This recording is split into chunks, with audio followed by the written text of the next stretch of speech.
One of the most well-known mistresses in French history, Madame de Pompadour, is best known for her role as Louis XV's lover. But how did she get there? How did an ordinary girl from a common family rise to become not only a royal mistress, but one of the king's most trusted political advisors, even after their affair ended? Madame de Pompadour started out life in Paris, born on the 29th of December 1721, with the name Jeanne-Antoinette Poisson.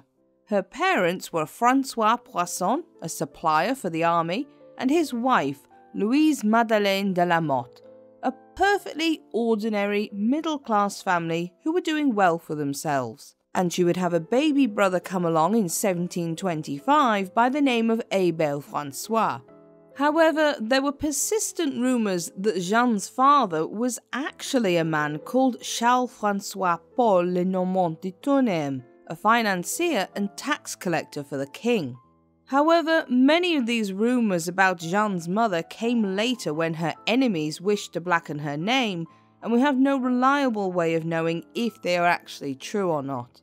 These rumours worsened when Jeanne was around 4 or 5 years old when her father Francois was caught up in a scandal regarding fraud and debts. At the time, he was food commissioner, and Paris was going through the famine of 1725, and it's likely the two events were linked. As the crime was punishable with death, Francois fled the country in 1726, and would not return until 10 years later when he was cleared of all charges. During this time, Tourneham became Jeanne's legal guardian. Louise Madeleine had to leave the comfortable family home and move into more modest accommodation on the Rue du Bon Enfant, but she was a strong woman with good connections. Her example was no doubt a show to her young daughter of how a woman could be resilient and ambitious even in the 18th century. Both parents, however, were certain their daughter should be settled. It was decided Jeanne should be sent to a convent, the one at the Dominican Priory at Poissy, with the nuns dedicated to Saint Ursula. One of Francois's cousins was there, Sister Elizabeth, and one of Madeleine's sisters, Sister Perpetua, to keep an eye on her. Poissy was also the birthplace of Louis IX of France, and as such, it became one of the centres for his cult. In the 14th century, the castle had been demolished to make way for the priory to be built, and there were even royal quarters built on, so that there was somewhere for the king to stay when coming through. Many of the nuns were also daughters of nobility who could claim descent from Louis IX. So not only was Jeanne about to receive one of the best educations young French girls could only dream of, but she was also in a place surrounded by royal propaganda and pomp. But when she was around 9 years old, Jeanne was taken ill with whooping cough and sent home to her mother, who nursed her back to health. She had, by all accounts, enjoyed her time at the convent, and letters from her aunts reveal she was often taken out to visit the surrounding town with her cousin, and she seems to have felt settled. But things were about to change. There is a story that around this time, Louise Madeleine took her daughter to a then famous fortune teller, Madame Le Bon. The fortune teller, looking into her crystal ball, or perhaps Jeanne's palm, or perhaps even the tea leaves, saw something that would change young Jeanne's destiny forever. The fortune teller stated that young Jeanne would one day rule over the heart of a king. This led to Jeanne earning the nickname Ornate, meaning Little Queen. From that moment forwards, Louise Madeleine now decided to raise her daughter to become a royal mistress. Once again, Tourneham came financially into the picture and paid for Jeanne to have private tutors at home. Not only was he reputed to be her natural father, but he was also a childless widower, so it's not hard to imagine he was charmed by little Jeanne and the possibilities for her sparkling future ahead. However, by the time Jeanne was 15, her father François Poisson had returned from exile in Germany. She must have barely known him, and he probably didn't quite fit in the new cultured world her mother was creating for her, but Jeanne nevertheless wholeheartedly embraced her father once more into her heart, always calling him her dear father. Whether or not Jeanne had some doubts over her parentage, she never showed them. While her brother Abel François was educated at Louis le Grand by the Jesuits, Jeanne was taught singing by the operatic tenor Pierre Géliot. The actor Jean-Baptiste Lenoux taught her elocution, and she learned dancing, conversation, and to play the harpsichord. This was a young girl being groomed for a very particular future. At the age of 19, now a charming, accomplished, cultivated, beautiful young woman with soft brown hair, eyes somewhere between blue and grey, and a svelte figure, Jeanne was ready for marriage. And while she had worthwhile traits for a member of the nobility to attract a duke or even a prince, Jeanne had to cast her net a little lower. As it turned out, Tournehem already had the perfect man for her husband, and it was a move that makes it even more possible Jeanne was indeed his daughter. Charles Guillaume Lenormand was Tournehem's only nephew, the son of his far less successful brother Hervé Guillaume, and Tournehem had been arranging his future for some time. He was made a junior partner, following his uncle in also becoming a tax farmer.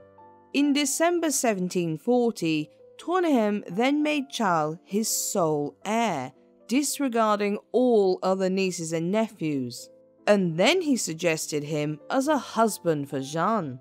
On the 4th of March 1741, the marriage contract was signed between them, but Charles' father refused to attend, only too aware of how his son was being used.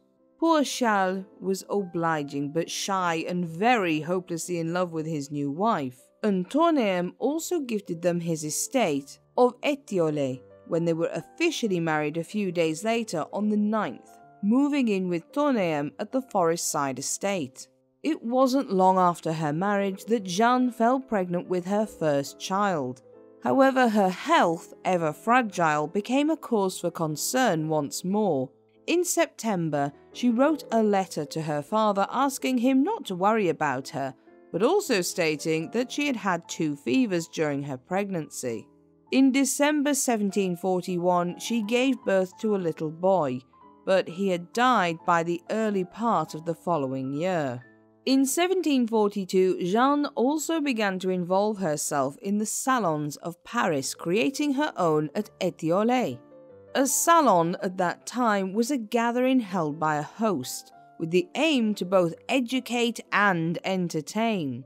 Many wealthier or more connected women held their own salons, amongst them Madame Geoffrin, who Jeanne was smart enough to flatter the daughter of in conversation, Madame Dupont, who held an opulent court at the Hôtel Lambert, but it was Madame de la Popelinière who she saw as her real rival, a woman who was lover to the Duc de Richelieu, and hosted Voltaire and the artists Van Loo and Latour, amongst many others.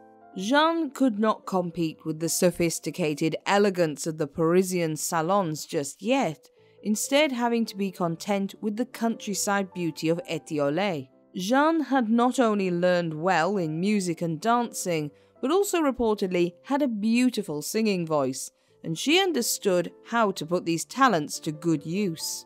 She requested a theatre be built at Étiolles, which was, of course, immediately put in place, no one ever able to say no to her. In the summers, crowds of young duchesses, elderly artists and writers, and young dashing men would gather to Étiolles to watch plays and comedies performed, almost always with Jeanne in the lead role. They would read aloud to one another in the summer evenings. But the real excitement came in August, when the king arrived at his nearby estate of Choisy. The king liked to hunt in the nearby forest of Sénart, and it's highly likely he had already heard of the vivacious young Jeanne and her salons by 1742. Voltaire later wrote that Jeanne had always been assured of her destiny in meeting the king, and she took advantage of his closeness in the summer. She would ride through the forest in a sporty little carriage known as a phaeton, wearing her most striking and lovely gowns, trying to catch his eye. It worked, and Louis often sent her a present of wild venison he had caught while out on a hunt. For his part, Louis XV was in his prime, a handsome and cultured king at the age of 32. But he was also shy and awkward in social situations, often choosing to duck out of difficult talks even when it involved political or military duty. He had been married at 15 to the Polish princess Maria Leszczyńska, 7 years his senior, and at first had been devoted to her. He had 10 children with her by this point, 7 of whom would survive to adulthood. Not that he was a particularly good father, barely noticing when his 4 younger daughters were sent to a convent at extremely young ages, or when one of his older daughters, Elizabeth, left for Madrid to marry Philippe, Duke of Parma, a son of the Spanish King Philippe V. He wasn't really very interested in family life. But now he turned to mistresses, seeming to enjoy the secretive diversions of them from more important courtly matters. In 1744, on the 10th of August, Jeanne would give birth to her second child, a daughter named Alexandrine Jeanne.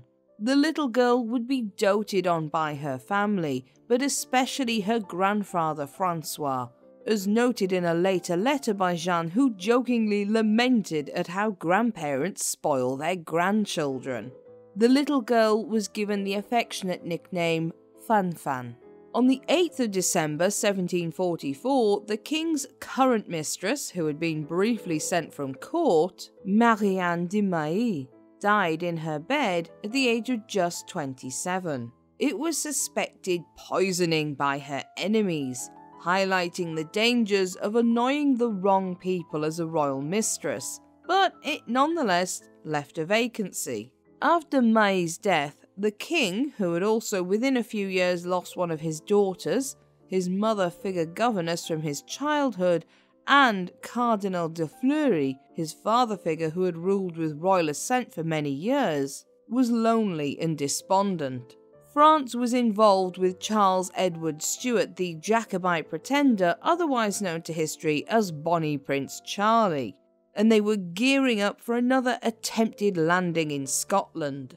Everyone needed Louis to cheer up and want victory, and the only way they knew how to achieve that from him was to get him a pretty woman who would help get him back to normal.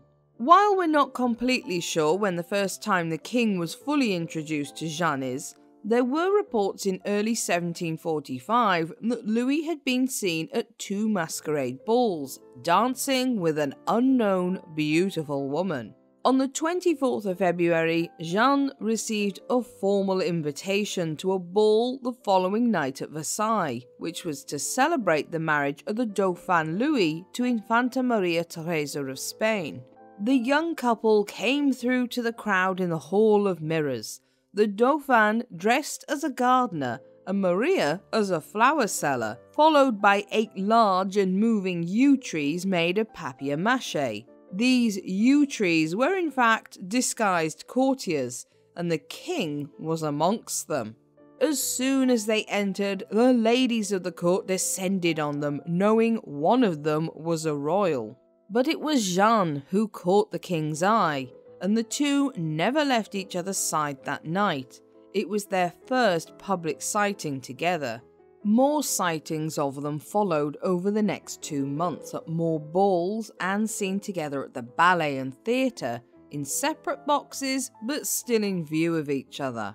While much of the nobility accepted the king was enjoying a dalliance with one of Paris's most attractive women, none of them could accept the idea she would become something more.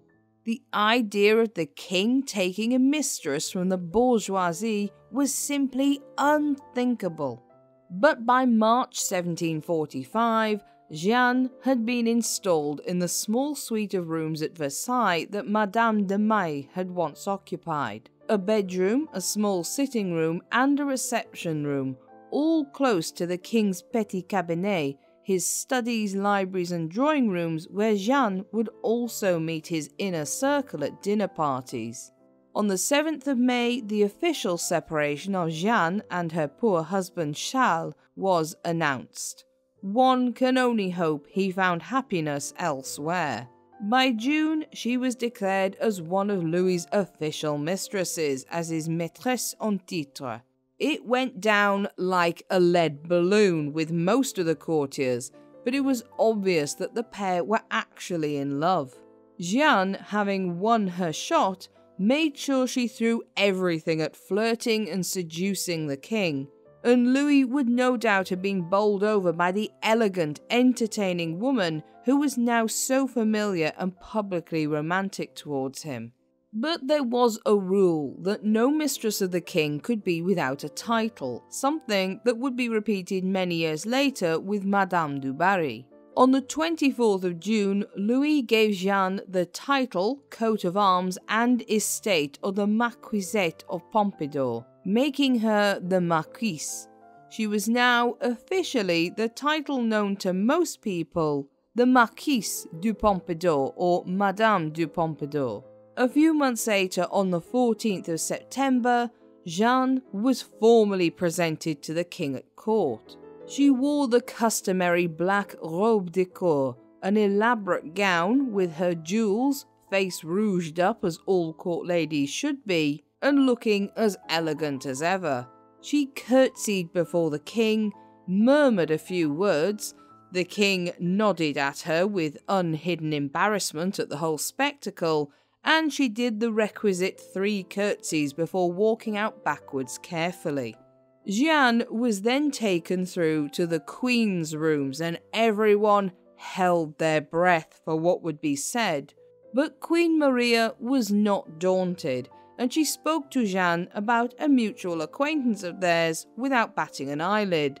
Understanding how important it was to keep the Queen on side, Jeanne immediately responded with how much she respected Maria and assuring her of her loyalty to please Her Majesty. Maria seemed pleased enough with this, and in future years she would often favour Jeanne over the king's other mistresses. But one person would not be present to see Jeanne's rising star at court: her mother, Louise Madeleine. At the age of just 46, Louise Madeleine fell ill, and on Christmas Eve 1745, she passed away at home. Jeanne went deeply into mourning, secluding herself for the few days allowed before she was required back at court. Jeanne quickly understood that Louis, a shy introvert at heart, preferred the secretive and cosy petit cabinet near her rooms, and set about making these a haven for him. She realised that if it was she that created an amusing, warm and happy place where he could relax with a small group of friends, or indeed just with Jeanne during their intimate moments, she would become indispensable. Without her, the haven would vanish. By May 1746, Louis had to once again disappear on military campaign, but he ensured Jeanne would have a luxurious place to wait for him, buying her the Château de Crécy, southwest of Versailles. She was also pregnant with her first child by the king, but just a few weeks later after his return, Jeanne miscarried. It was a multiple tragedy, as just a short while later, on the 22nd of July, the Dauphine Maria had also died while giving birth to her daughter, Marie-Thérèse of France, who would herself die as an infant in 1748. After leaving his family in mourning at Choisy, Louis went to Crécy to mourn in peace with his mistress and a small trusted entourage. Shortly after, attention was turned to obtaining a second wife for the Dauphin, this time a Saxon princess, Maria Josepha of Saxony, suggested by none less than Jeanne herself. Madame de Pompadour would waste no time in cozying up to the new wife, making friends with her, and ensuring an ally against her enemies at court, including the Prince du Conti, Louis Armand de Bourbon. Knowing the king's attention could quickly move elsewhere, by January 1747, Jeanne had constructed another theatre in the Petit Cabinet, performing comedies and plays with other ladies of the court to keep the king and his friends amused. The audiences for these were very small, only around 14 at most at a time. Those who wished to be invited into this intimate space with Louis were often left hanging, and it became a matter of importance to be invited into Madame de Pompadour's little society gatherings. In one move, Jeanne both kept Louis interested and elevated her position at court. When the wedding ball was being arranged for the Dauphin's second marriage, it was Jeanne whom the king entrusted to make a list of all the ladies of Paris who needed to attend, as well as being in charge of the decor and other guest lists. No one recorded what the Queen thought about all of this, but it was true that Jeanne had her finger on the pulse of who was hot and who was not at the time. But she also did not forget her family. Her father, Francois, became the Seigneur de Vandières, and her brother Abel became Monsieur de Vandières, and would later become the Director General of the King's buildings as well as Marquis de Marigny. By 1748, not only was Jeanne the most intimate companion of Louis, but his most trusted advisor. She had made allies at court amongst many influential people, to the point that others wanting to be in on the action had to decide to be with her or against her. Even when Louis was away on campaigns, he would often send a courier to Jeanne and awaited her advice on almost everything. She was often attended at her toilette by courtiers both eager for her influence on the king and embarrassed at grovelling to her. She always appeared sweet and eager to help all people around her, no doubt while actually feeling out who was an ally, where the weaknesses of someone might be, and ultimately how to place herself above all others. Jeanne was nothing if not clever at playing courtiers at their own game.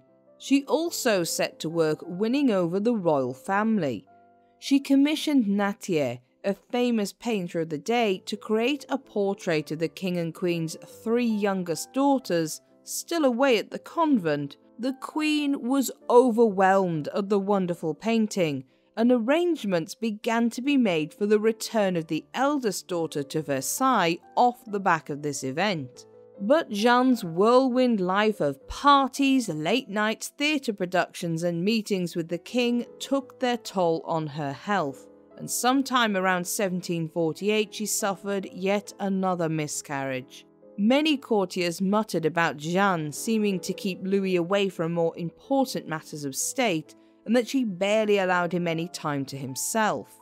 Jeanne, however, truly believed Louis was better when away from his work, and that it was her life's work to amuse and entertain him, but both became exhausted by this punishing regime. By 1749, Jeanne was once again pregnant, which didn't help. But a few months later, she miscarried for the last time, this time with rumours of possibly being poisoned by the Comte de Maurepas, the Minister of the Navy. A poem began doing the rounds at court alluding to Jeanne's inability to maintain a healthy pregnancy, and Maurepas was thought to be the author.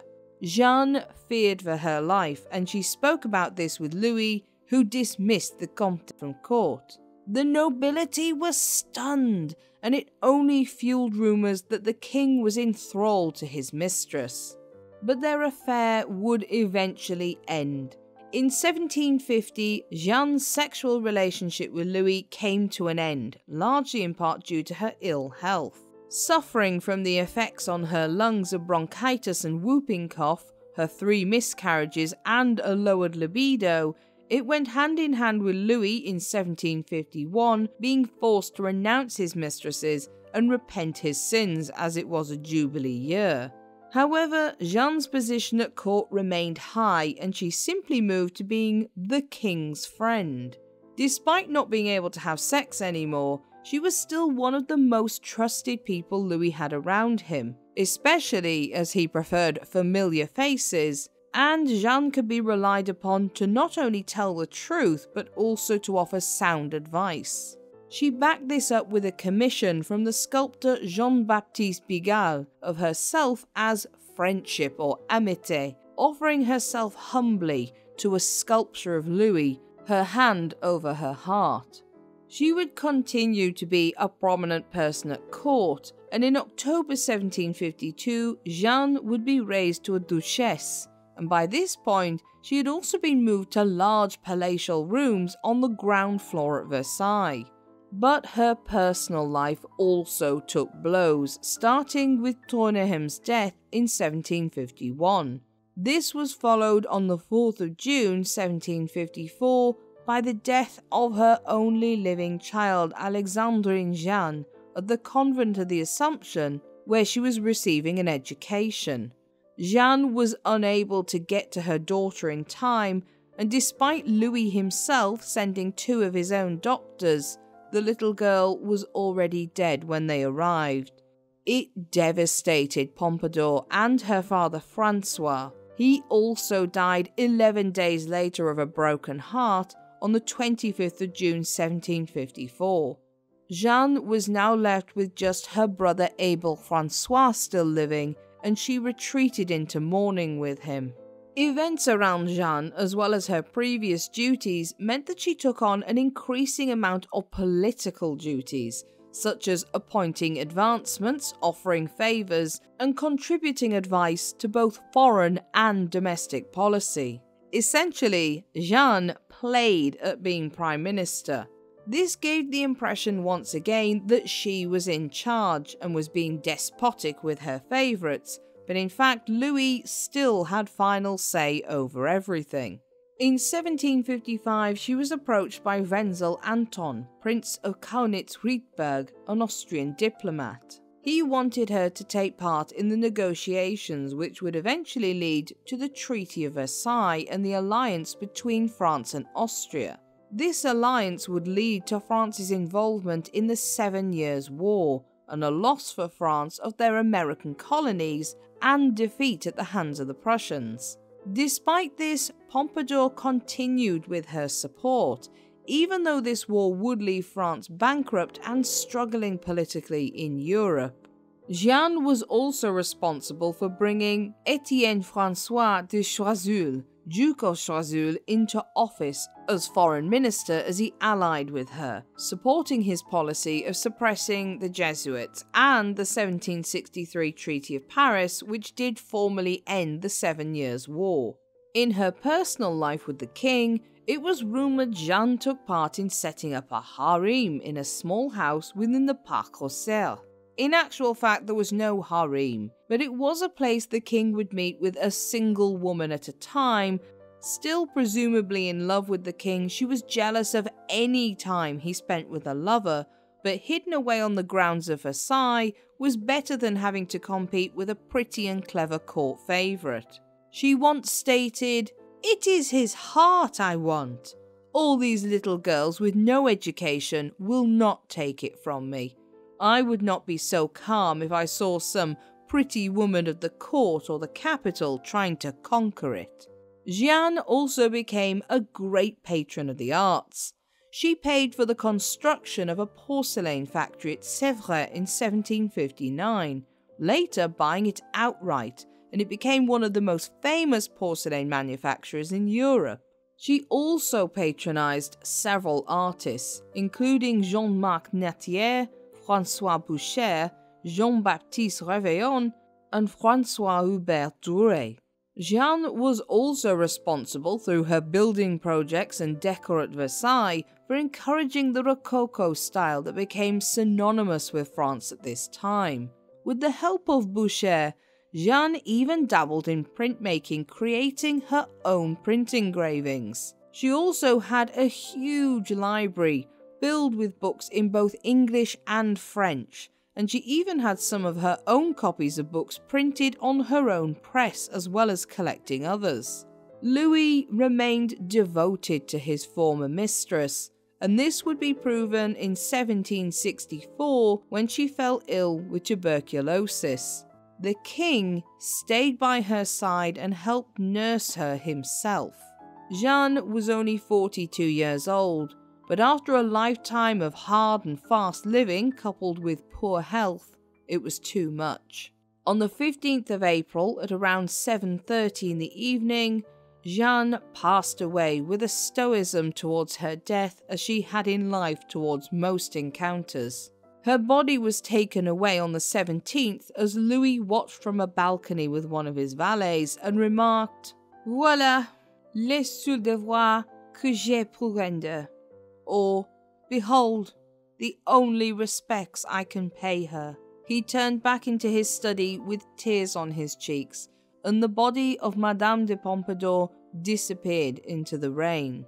She was buried at the Couvent du Capucines in Paris, which was destroyed in 1806. Jeanne certainly did everything the fortune teller predicted, and a lot more than that. She came from a normal middle-class family, and there was no reason to assume she would be little more than the wife of a banker, financier, or merchant.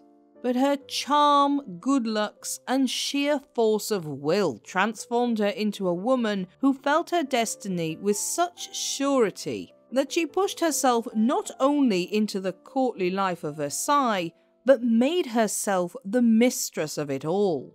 Her intelligence and political understanding would aid her in winning over the king, and while her advice could be good, later it would also brush a lot of her enemies up the wrong way. But much as with a later mistress of Louis XV, Madame du Barry, many of the nobility were set against Pompadour from the outset. Jeanne wasn't perfect, she had many flaws, but she also had many good points. She was a loving mother, a kind soul who helped reunite the royal family, and a romantic who loved a man deeply and loved the arts. But she was also cold when needed, calculated, and able to spot weakness in someone and exploit it. But in the world in which Jeanne lived, she did what any woman could: aim as high as possible and prove she was capable of being in that place. And no one could argue Madame de Pompadour did not aim high, and she certainly earned her place, both as the king's mistress and friend, and as the undisputed mistress of all Versailles. If you enjoyed this video, don't forget to like and subscribe so you don't miss any new documentaries.